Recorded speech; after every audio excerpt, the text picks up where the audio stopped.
This is the story of the brutal murder of Nicole Perry. So there's this guy, right? Oscar Flores.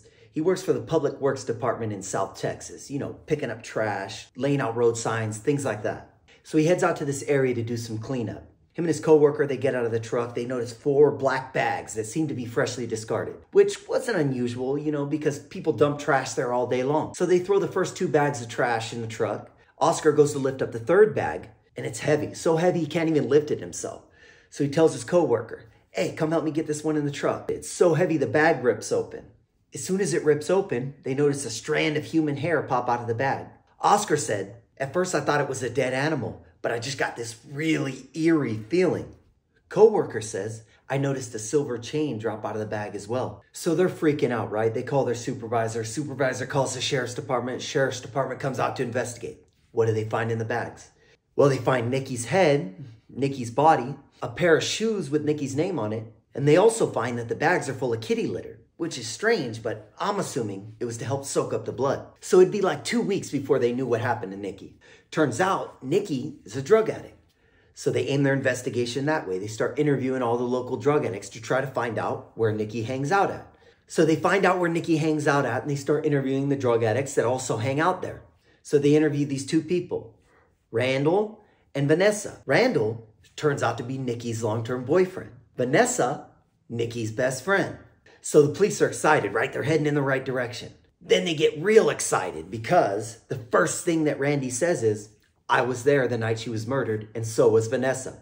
So the police are jumping up and down, right? Boom, there's their investigation. They have 2 eyewitnesses that were there when she was murdered. So here's Randy's account of what happened. Me, Nikki, and Vanessa were hanging out at the drug spot. Nikki starts talking shit to Raphael. Raphael runs the drug spot that they're hanging out at and also sells the drugs. So Nikki's talking shit to Raphael. He gets real pissed. He says, "You better shut the fuck up or you're not going to like the results." She keeps talking shit, right? She's got no fear, probably because she's so high she don't even know what she's saying. Raphael tells her again, "You better shut the fuck up or you're not going to like what happens." She's still talking shit. So Randy says, Raphael goes out to the shed, comes back with a roll of duct tape, duct tapes her hands and duct tapes her to the chair she's sitting in. Talking mad shit to him, right? So he gets real pissed now. He goes back out to the shed, comes back with a machete. Now Randy says, "At first I thought it was just a scare tactic, something to get her to shut the hell up, you know?" Then he raised the machete. Randy says, "When he raised the machete, I knew exactly what was going to happen. So I turned my head and I heard the sound. And it was a sound I'll never forget." "Yeah, Randy, I bet." So Nikki falls on the floor. Randy says she wasn't screaming, she wasn't crying, she wasn't making a sound, even after having both of her hands chopped off with a machete. So Raphael goes back out to the shed, comes back with a black axe, stands over her handless body while she's gushing out blood, and buries the axe in her skull. Needless to say, she's dead. Raphael then makes Randall and Vanessa clean up the body. They chop off her head, put her head in a black bag, put her body in a blue bin, shove that in a black bag. Now, they're both drug addicts too, so were they just too high to realize what was actually going on? Or did they just see what happened to Nikki and didn't want to become victims themselves?